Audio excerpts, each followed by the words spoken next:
Kahit in-archive na ng Senado ang impeachment ni Vice President Sara Duterte, tuloy-tuloy lang ang paghahanda ng kanyang defense team. Nirerespeto raw ng bise ang naging pasya ng Senado. Gayunman, posible pa rin maghain ng panibagong impeachment complaint sa mga susunod pang taon. As I said, diba, I wanted a bloodbath. But unfortunately, wala na siya sa pagkakaroon. And of course, as I said, kinahanglan pangandaman ang tanan na posibleng mahitabo.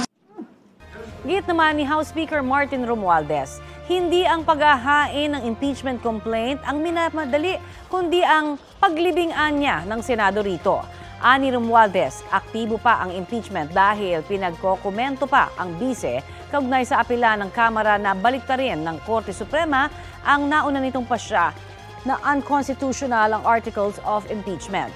Ganyan din ang opinyon ni House Prosecutor at Manila Representative Joel Chua. Antayin po muna natin ang resulta ng MR. Para sa amin, hindi pa po tapos yung laban.